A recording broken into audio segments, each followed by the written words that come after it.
Christmas Eve, 1887. Snow fell heavy on the Wyoming Territory, each flake a silent witness to Eli Mercer's solitude. He stood at the frost-covered window of his cabin, watching the empty road disappear into white behind him. His 6-year-old daughter Hannah arranged pine cones on the rough-hewn table, humming a carol her mother used to sing. 2 years. 2 years since fever had taken Sarah, leaving him with a child to raise and a heart too wounded to feel. Eli had poured his grief into work, his love into Hannah alone. The rest of the world could stay beyond his fence line. "Papa, do you think she'll come today?" Hannah's voice broke through his thoughts. Eli's jaw tightened. The mail-order bride. He'd answered that advertisement 3 months ago, not from hope, but from duty. Hannah needed a woman's presence. He needed help with the homestead. Love had nothing to do with it. "The stage was due at noon," he said flatly. "If she's coming, she'll be here." Hannah bounced on her heels. "I hope she's kind and pretty and likes Christmas." Eli said nothing. He hoped she was practical and sturdy, someone who wouldn't expect more than he could give. A knock shattered the silence. Hannah gasped. "She's here!" Eli's boots felt heavy as he crossed the cabin. His hand paused on the door latch.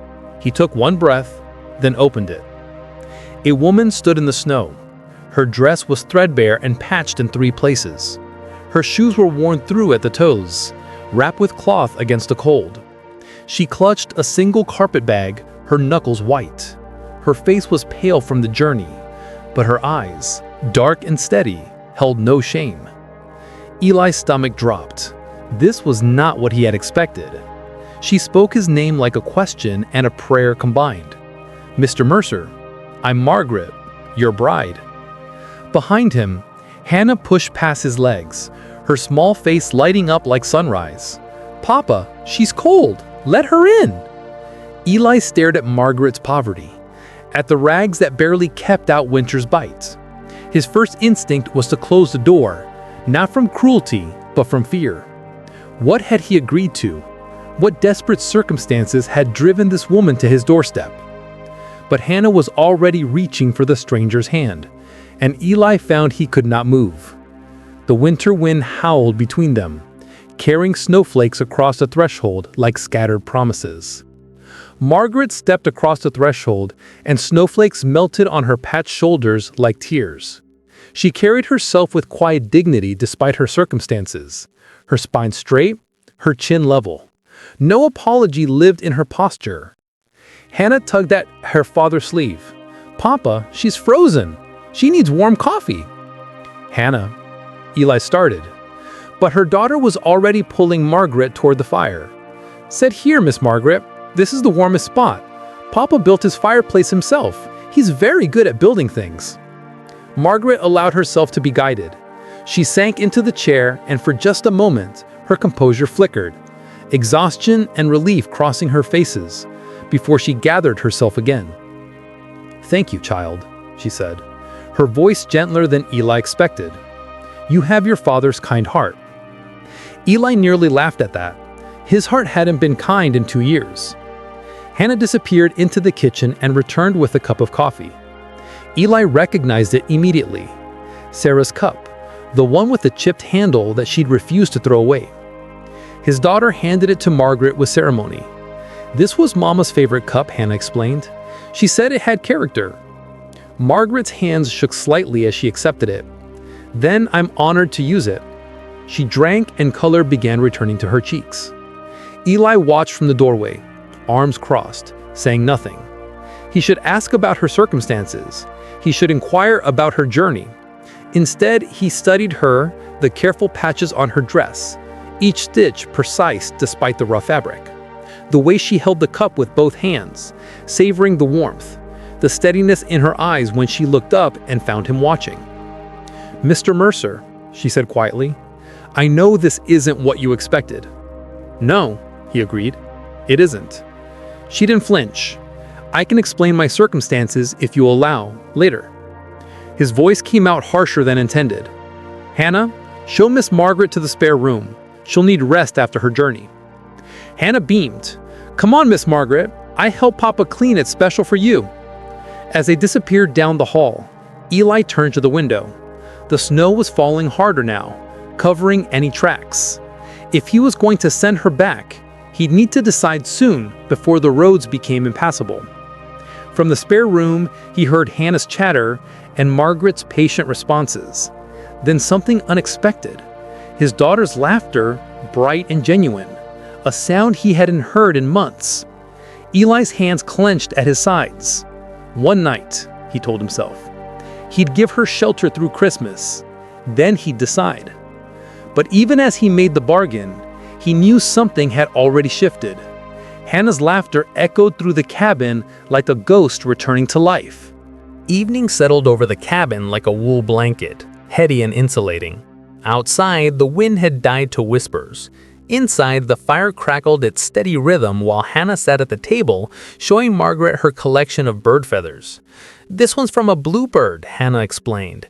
"Papa found it by the creek. And this one—" Eli retreated to the kitchen, ostensibly to prepare supper, but really to create distance. He could hear them clearly, Margaret's voice warm with interest, Hannah's bright with excitement. "Miss Margaret, can you help me hang my stocking? Mama always helped me." "Of course, little one. Show me where." Eli paused his work, listening. He heard the scrape of a chair, Hannah's directing, Margaret's gentle compliance. When he finally allowed himself to look, he saw them at the fireplace. Hannah on tiptoe, Margaret steadying her as she hung a small knitted stocking from a nail. "There," Margaret said. "Perfect." Hannah stepped back to admire it, then looked up at Margaret with the devastating honesty of children. "Miss Margaret, can I tell you something?" "Anything, little one." "Papa doesn't smile anymore." Hannah's voice dropped to a whisper. "Not since Mama went to heaven. He used to smile all the time. Now he just works and worries." Eli's chest tightened. He should interrupt, should spare Margaret this confession, but his feet wouldn't move. Margaret knelt to Hannah's height, taking the child's small hands in her own. "Grief is love with nowhere to go. Little one, your papa's heart is full of love for you. Sometimes when we lose someone precious, we forget how to show it. But it's there. I can see it in everything he does." Hannah considered this. "Do you think he'll remember how to smile again?" "I think," Margaret said softly, "that little girls who ask brave questions often help their papas remember important things." Eli turned away, unable to watch anymore. He finished supper preparations with mechanical efficiency, his mind churning. When he called them to eat, he kept his eyes on his plate, speaking only when necessary. After supper, Margaret insisted on washing dishes. Eli didn't argue. He took Hannah to bed, listened to her prayers, kissed her forehead. When he returned to the main room, he found Margaret had not only cleaned the dishes, but mended Hannah's torn stocking, the one his daughter had snagged that morning. She looked up from her needle. "I hope you don't mind. I noticed the tear." "Fine," he said shortly. He grabbed his coat and escaped to the barn. The cold hit him like punishment, and he welcomed it. He stood in the darkness, gripping his work bench, the same bench where he'd once carved toys for Hannah, where he'd shaped the cradle Sarah had so loved. His hands had been still for 2 years, his heart even more so. Through the barn's small window, he could see the cabin glowing with lamplight. Inside, a woman in rags was tending his home with more care than he'd shown it. His daughter was smiling, and he was hiding in a freezing barn. "Sarah," he whispered to the darkness, "what have I done?" The silence offered no answers. But when he finally returned to the cabin, he found Margaret had banked the fire carefully and left the lamp burning low for him. Beside it, Hannah's mended stocking hung perfect and whole. Eli stood in the quiet cabin, and for the first time in 2 years, he felt the weight of his loneliness as something that might possibly be changed. Christmas morning dawned bright and cold, sunlight turning the snow to diamonds. Hannah woke first, her excited footsteps pattering across the cabin floor. Eli heard her gasp of delight from his bed and rose quickly. He found her at the fireplace holding her stocking with wonder. inside was a small wooden bird carved from killing scraps, humble but beautiful with delicate wings and a turned head that seemed almost alive. "Papa, look what was in my stocking." Margaret emerged from her room, still in her threadbare dress, but with her hair neatly brushed. She smiled at Hannah's joy. "It's a chickadee," she said.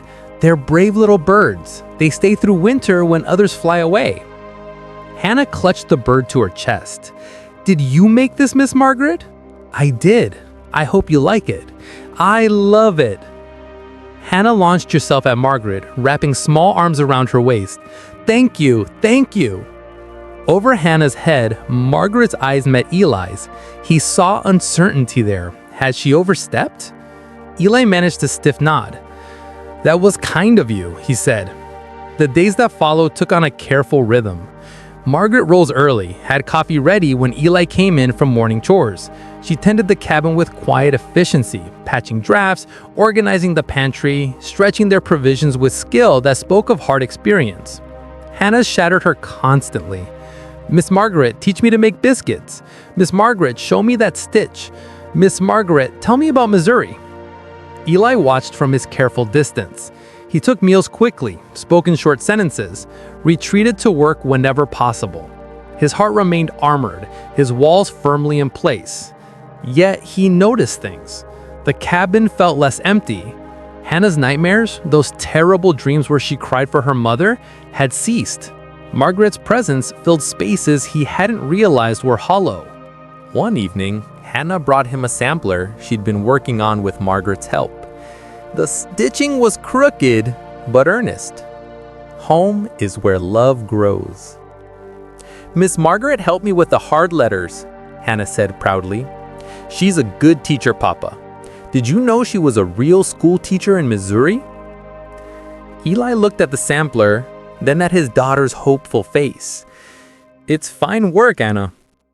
"Bird, Miss Margaret says I have patient hands like Mama did." The mention of Sarah no longer brought only pain. Something else mingled with it now. Something like gratitude. That night, after Hannah slept, Eli sat at his workbench. His hands reached for carving tools that had gathered dust for 2 years. Almost without conscious thought, he began to shape a block of pine. A flower emerged, simple, with 5 petals and a curved stem. Not his best work, his hands were out of practice, but it was something. He told himself it was for Hannah, but when he finished, he set it aside carefully, wondering if Margaret would find it beautiful despite its roughness. The second week of January brought bitter cold and clear skies. Eli rode to the north pasture to check on the cattle, leaving Margaret and Hannah to their domestic rhythm. When he returned at dusk, he found them at the table, heads bent over Hannah's primer. "Sound it out, little one," Margaret encouraged. "You know this word." Free?" Hannah sounded carefully. "Freedom! Excellent! You're reading so well!" Eli hung up his coat, watching them. Margaret's patience seemed endless, her praise genuine. Hannah glowed under her attention. After supper, Hannah fell asleep on the rug before the fire, exhausted from the day's lessons. Eli carried her to bed while Margaret cleaned the kitchen. When he returned, he found her mending by the dying fire, her needle moving with practiced grace. He should go to bed. He should maintain his distance. Instead, he poured himself coffee and sat in the chair opposite her. The silence stretched, comfortable, yet waited. Finally, Eli spoke. "You were a school teacher." Margaret's hand stilled briefly. "Yes, in Missouri." "How did you come to answer my advertisement and such—" He paused, searching for words that weren't cruel. "Such poverty." She finished for him, no bitterness in her tone. He nodded. She set down her mending, holding her hands in her lap. When she spoke, her voice was steady. "My father was a respected man in our town, a merchant. I was educated, taught school for 3 years. When he died last spring, I discovered he'd left nothing but debts." She paused, and Eli saw the paint cross her features before she composed herself. "I sold everything. The house, the furniture, my mother's jewelry, everything, to pay what he owed. I kept only my integrity and the teaching position given to a married woman. A widow without family ties was considered unsuitable." She spoke without self-pity. "No family remained to help. No prospects emerged. I saw your advertisement in the St. Louis paper. A widower with a child seeking a partner for a frontier life." She met his eyes directly. "I could have borrowed fine clothes. Mr. Mercer could have pretended prosperity to make myself more appealing, but I will not build a life on deception. You deserve to know exactly who stands before you. A woman who lost everything material, but refused to lose her honor." Eli sat back, struck silent. She'd chosen honesty over advantage, dignity over desperation. His wife had possessed that same fierce integrity. "That took courage," he said finally, "more than most men I know." Something softened in her expression. "Thank you for saying so." They sat in silence then, but it was different, less guarded, more like two people beginning to understand each other. The next day, Hannah fell while playing and cut her knee on a stone. Before Eli could react, Margaret was there, calm, gentle, skilled.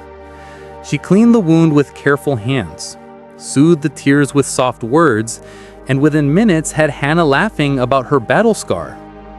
Eli watched, his throat tight. This woman in rags possessed more worth than any he'd ever known that night. He left the carved wooden flower on the kitchen table in the morning. It was gone. He found it later on Margaret's windowsill, catching the winter light.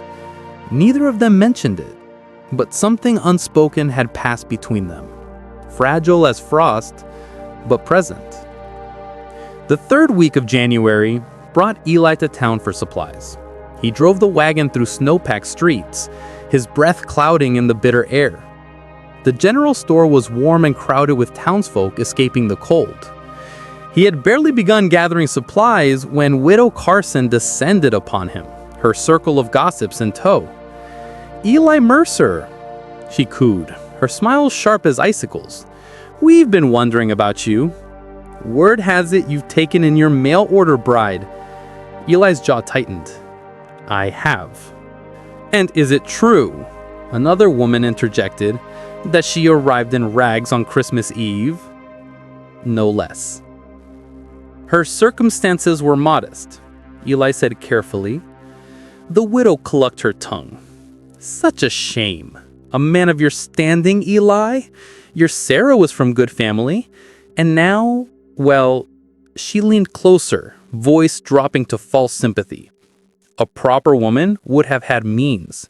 What kind of breeding produces such poverty?" Her companion added, "The girl must have been truly desperate. It's practically charity. What you've done. What will people say?" The widow shook her head. "And think of your daughter. What example does this set?" Eli gathered his supplies with deliberate calm, but their words burrowed under his skin like splinters. He paid quickly and left, their whispers following him into the cold. The ride home felt endless. Their voices echoed in his mind. What kind of breeding? Truly desperate? Practically charity. He saw Margaret through their eyes, suddenly shabby, unsuitable. A woman no better than a beggar. Doubt crept in like frost through a cracked window. Had he been foolish? Was he exposing Hannah to someone unsuitable? Pride, that old familiar poison, whispered its accusations. He arrived home to find Margaret and Hannah making bread, flour dusting both their faces. They looked up with matching smiles, and guilt joined doubt in his chest. "Papa, we're making cinnamon rolls. Miss Margaret's teaching me her grandmother's recipe." "That's fine, Hannah," Eli said flatly, and saw Margaret's smile fade. She sensed the shift immediately. Something shadowed her eyes. Understanding. Perhaps she'd seen this before. The moment when social pressure outweighed personal conviction. Over the next 2 days, Eli withdrew further. He took meals in silence, avoided Margaret's attempts at conversation, stayed longer in the barn. The careful warmth they'd built began to freeze. Hannah felt it most. Her bright spirit dimmed. Her chatter quieted. She watched her father with confused, wounded eyes. On the third evening, Eli stood outside Hannah's door about to enter for her bedtime prayers when he heard her trembling voice. "Miss Margaret, are you going to leave us too? Like Mama did?" The question asked in his daughter's desperate voice cut through him like winter wind. Margaret's reply was gentle but strained. "I'm here now, little one. I'm here." But even Hannah heard the uncertainty in those words. Eli retreated to the barn, his heart a battlefield. The widow's words warred with what his eyes had seen. Margaret's worth fought against society's judgment. Snow began falling again, heavy and relentless, mirroring the storm within him. Night deepened around the cabin. Eli sat in the barn, moonlight casting silver shadows through the small window. His father's old Bible lay on the workbench, Sarah's ribbon still marking a page from 2 years ago. He opened it with trembling hands. Sarah's handwriting filled the margin beside a verse, her script neat and familiar. "Worth is measured by character, not circumstance. Remember this, my love." His vision blurred. Sarah had written that during their first year of marriage, when he'd worried he wasn't providing enough. She'd always seen deeper than surfaces. His father's voice echoed in memory. "A man's measure ain't in what he owns, but in what he's willing to give." What was he willing to give? The cabin door creaked, and faint sound drifted across the yard. Margaret's voice, soft and melodious, singing Hannah to sleep. The melody was unfamiliar, but achingly tender. Eli rose and crossed to the cabin, his boots crunching softly on snow. He entered quietly, moving through the kitchen to the hallway. There, he stopped in the shadows. Margaret sat beside Hannah's bed, her threadbare dress clean and pressed despite its patches. Lamplight softened her features as she smoothed his daughter's hair. Hannah's small hand gripped Margaret's fingers with complete trust. "Miss Margaret." Hannah's voice was thick with approaching sleep. "Yes, little one. I love you. Please don't go away like Mama did." Eli's breath caught. Margaret leaned down and kissed Hannah's forehead gently. "Hush now, little bird. I'm right here." Hannah's eyes closed, her breathing evening into sleep. Margaret stayed, still stroking her hair, humming softly. Eli watched, and everything became clear. This woman in rags possessed more worth than any fortune. She'd lost everything material and still chose honesty over deception, dignity over desperation, kindness over bitterness. She loved his daughter with genuine tenderness, asked nothing for herself, gave everything she had. His wife would have loved her. His daughter already did. And he had been measuring worth by the wrong scale entirely. He'd listened to gossips when he should have trusted his own eyes. He'd let pride poison what could have been healing. "And so will I be," he whispered to himself. "So will I be." He stepped back from the doorway, his decision crystallizing like ice forming on still water, clear and certain. Tomorrow he would speak. Tonight he returned to the barn and worked until dawn, not hiding, but preparing. His hands carved with purpose they hadn't held in 2 years.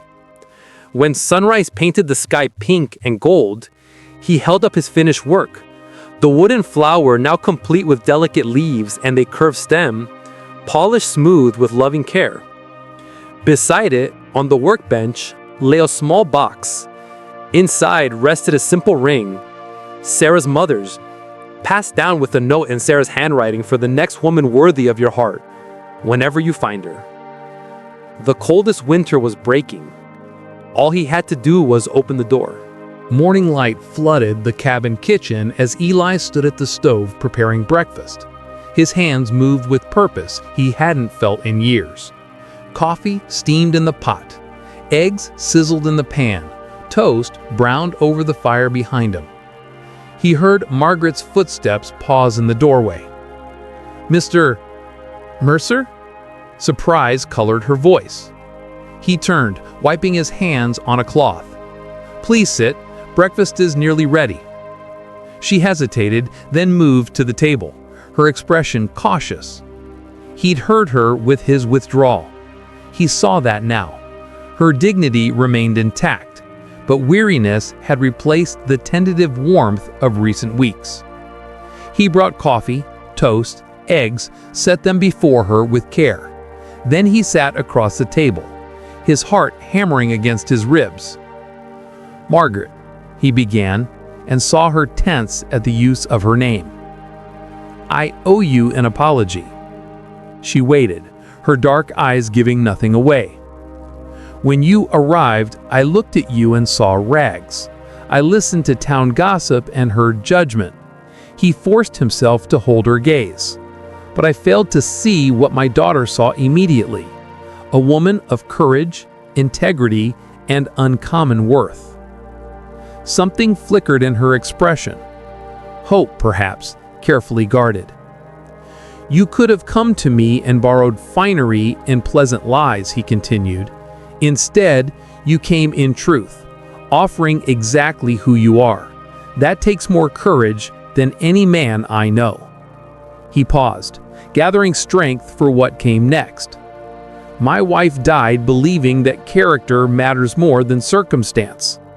I nearly forgot that lesson." His voice roughened. "Thank you for reminding me." Margaret's eyes glistened, but she remained silent, waiting. Eli reached into his pocket and withdrew the carved flower, setting it on the table between them.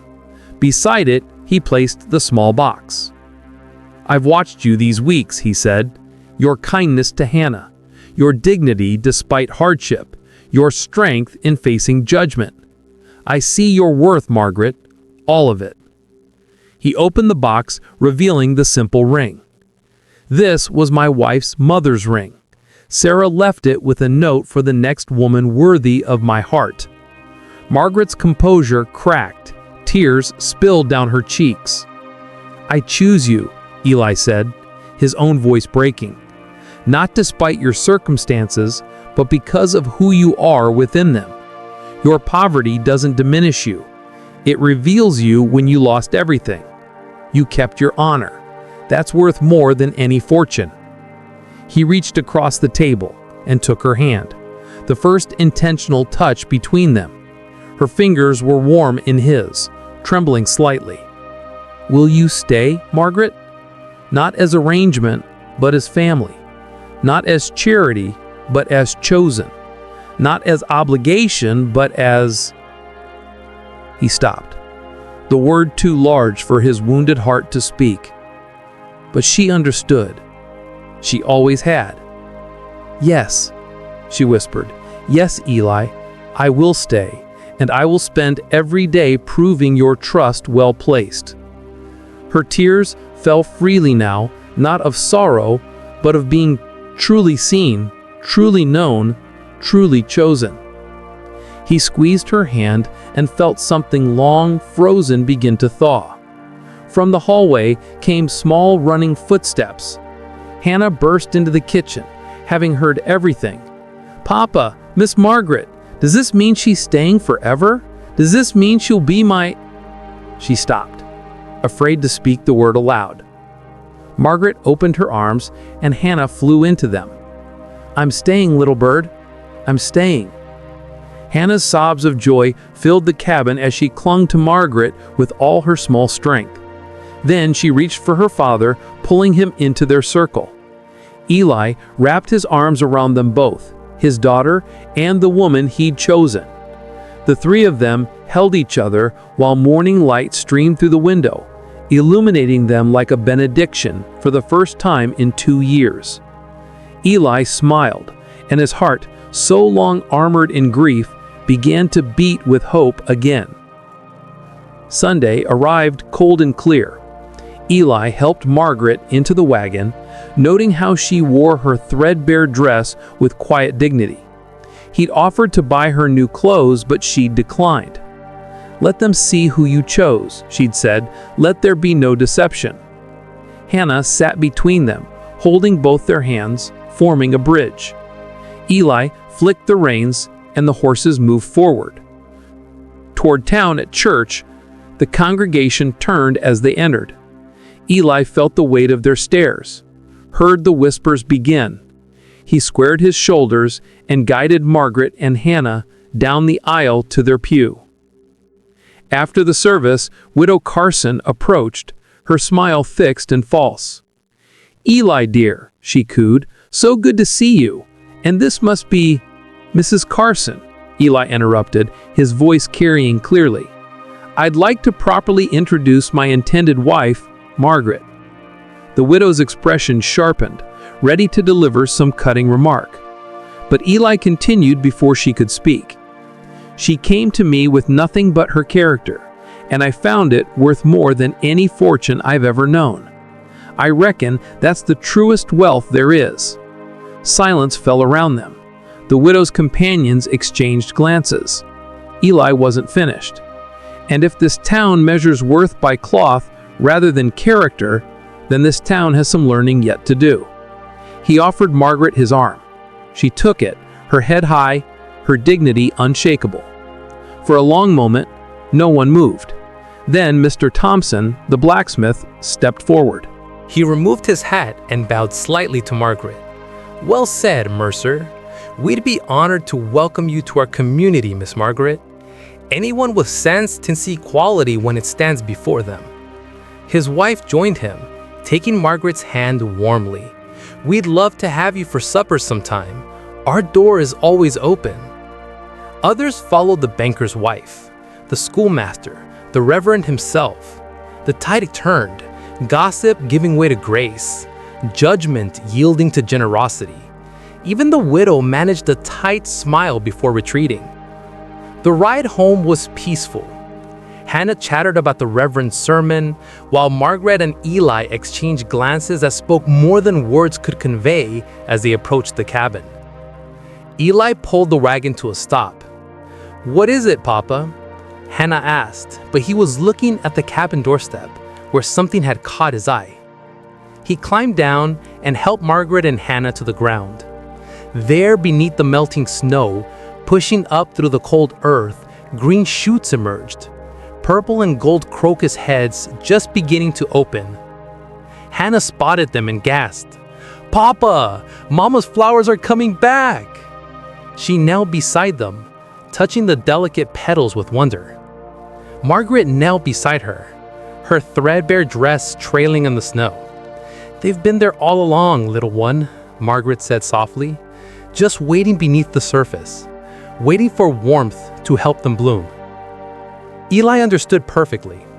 Hope didn't die when love was lost. It waited, patient and persistent for someone brave enough to let it grow again. He joined them, kneeling in the snow for a long moment. The three of them regarded the flowers, small, brave, certain of the spring to come. Then Eli stood and offered Margaret his hand. She took it, her eyes meeting his with the trust that humbled him. "Welcome home, Margaret," he said. She rose, her smile radiant despite her poverty, beautiful because of her worth. "I believe I am home, Eli, finally and truly home." Hannah took her father's other hand, and together, three where there had been two, whole where there had been broken, they stepped across the cabin threshold. Inside, the fire burned warm on the table. Margaret's carved wood and flowers stood in a cup beside Sarah's Bible, old love honoring new. Outside, the winter sun broke fully through the clouds, flooding the land with golden promise. The crocus flowers stood guard by the door, purple and gold against the white snow, brave harbingers of spring, proof that beauty survives even the harshest winter. Through the window, 3 silhouettes moved about the golden-lit cabin. Father, daughter, and the woman chosen not despite her rags, but because of her radiant worth. Their laughter mingled with the crackling fire, filling spaces long left empty. Home isn't where you hang your hat, the old saying goes. It's where your heart learns to trust again.